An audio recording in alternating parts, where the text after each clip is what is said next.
This is the story of Alf Plays Detective. You can read along with me in your book.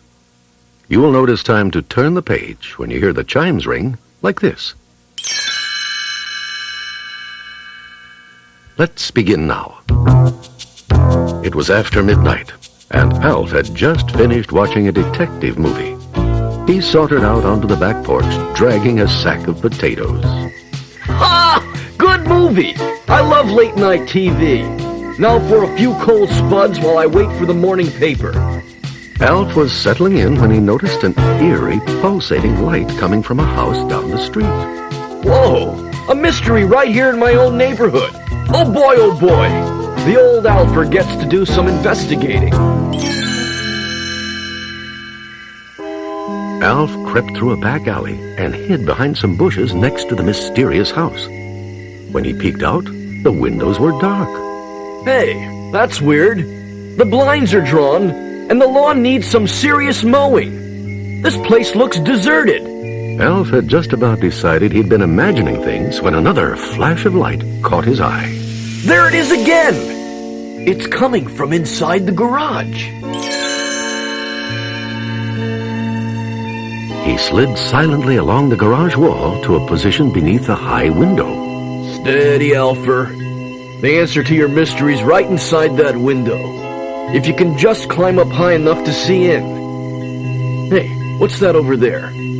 A trash can. Just the investigative tool I need. Alf turned the empty trash can over, placed it under the window, and crawled up on top. He took a deep breath and peered over the windowsill. Inside, a man was hunched over a table working feverishly. Sparks flew, bathing his face in an unearthly glow. Giant shadows danced on the walls. Suddenly, the man glanced up. Alf ducked, but as he did, the trash can wobbled and tipped over. Whoa! As Alf crashed to the ground, the light inside the garage flickered out. Oh no, he's on to me! Time for a hasty retreat into the shadows. Alf scrambled to the bushes and huddled in the dark. The side door of the garage slowly creaked open. A flashlight beam cut through the night as heavy footsteps approached. Alf could only see the shadowy outlines of a man behind the beam of light. The man looked at the trash can, then turned toward the bushes. Alf trembled, then cleared his throat. Meow, meow. The man trained his flashlight on the bushes next to Alf. Then he clicked off the flashlight and slipped back into the garage. Alf sprinted up the alley, ran home, and bolted the door. Wow, that was close! My first undercover operation, and I impersonate a cat. Being a detective is rough work.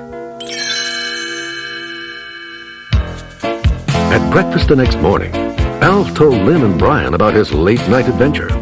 Lynn shook her head. Alf, that's terrible. You shouldn't be sneaking around at night looking into people's windows. Sneaking? I was investigating. Doing good, solid detective work. Brian tried to help. I've heard the kids talking about that house. It's spooky. The owner's name is Mr. Litwack. Good work, Brian. Litwack, huh? What's he like? Brian explained that no one in the neighborhood had ever met him. Alf grinned. You see, Lynn? He could be a mad scientist. Or a spy. Maybe he's an alien. Oh, ha ha. National security may be threatened, and you're making jokes. Very funny. Late that afternoon, Alf went back to work. Now, what would those TV detectives do? I know! A stakeout!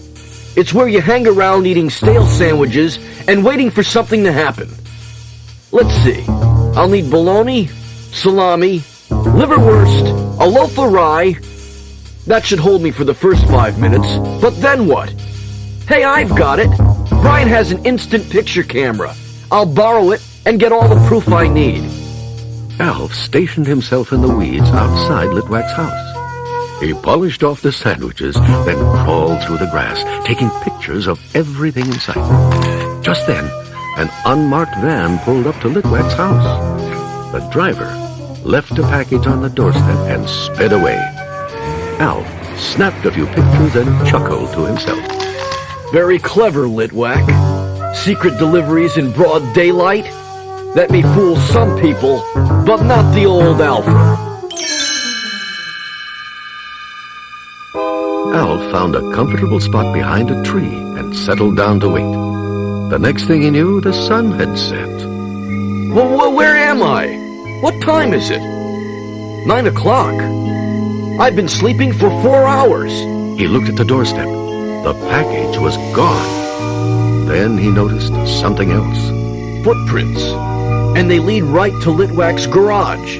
Alf hurried over to the garage window, where he heard voices coming from inside.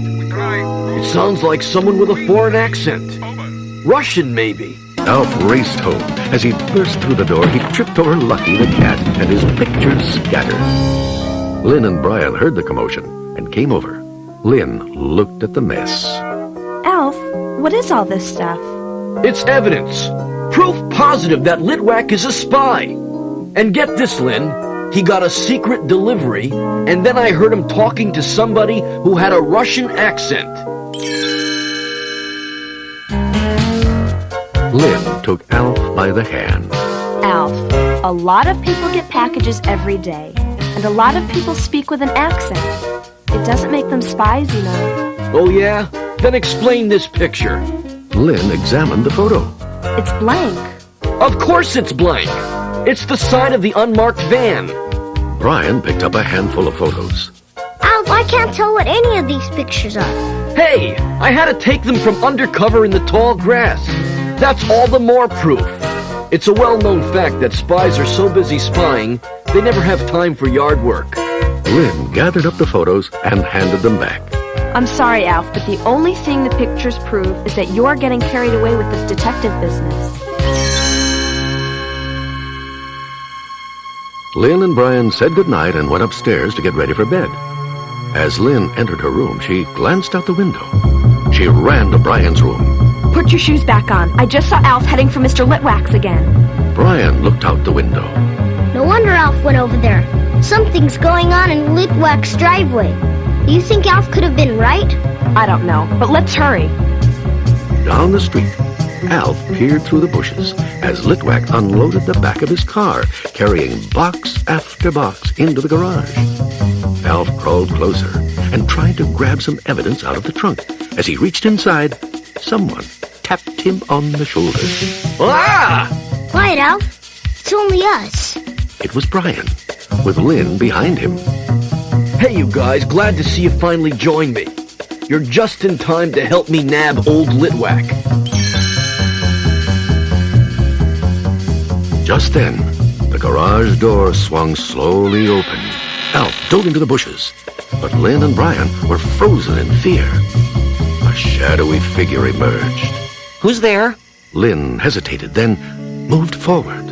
Mr. Litwack, I'm Lynn Tanner, and this is my brother Brian. We saw someone in your driveway, and we were just checking to see if everything was okay. Litwack stepped into the light. He was a small man with thinning hair. Oh, that was only me. I'm kind of shy, so I do most of my work at night when there aren't many people around. But you know, even then I often feel someone is watching me. I guess that sounds kind of silly. Brian looked at Lynn. No, not at all. Litwack smiled nervously. It was very kind of you to be concerned about me. When you live alone, it can be hard to make friends. This is the first time anyone from the neighborhood has shown an interest in me. Lynn glanced at the bushes. Oh, I wouldn't say that. Brian studied Litwack's open trunk. What's all this? Mostly welding supplies. Come on, I'll show you. Litwack led them into his garage, where he pointed to a tangle of parts and wires on his workbench. I've been making repairs on my shortwave radio. I welded on a new antenna and had some new parts delivered this afternoon. The shortwave is my favorite hobby. It's the way I meet people. Why, just this afternoon I discussed chess moves with a man from Moscow. Lynn shot another glance in Alf's direction. That sure explains a lot. Lynn put her arm around her little brother. Well, we'd better be getting home. It was nice meeting you, Mr. Litwack. Brian waved as they left. See you later. Mr. Litwack waved back. Come back again if you'd like. On their way out, Lynn checked the spot where Alf had been hiding, but he wasn't there. We'd better get home, Brian. There's no telling what Alf's up to now. At the Tanner's house, Lynn and Brian found Alf speaking into Willie's shortwave radio. And then I said to the Cramble, I don't care if she lives another 6 million light years away. Ah! Yeah! I killed me! Well, gotta go. Catch you on the flip side, old buddy. Lynn stared at the alien. Alf, who were you talking to? Yo, Lynn! It was my old pal Litwack. Brian couldn't believe it. An hour ago you thought Litwack was a spy, and now he's your old pal? Sure. You know, Brian, just because somebody's different from you doesn't mean he's not a nice person. As Brian stared in disbelief, Alf got up. Come on, you could help me with my next case. The mystery of the missing cake. I just saw the cake in the kitchen. It's not missing. It will be. Ah! That was the end of the story. If you'd like to hear it again, just turn the tape over.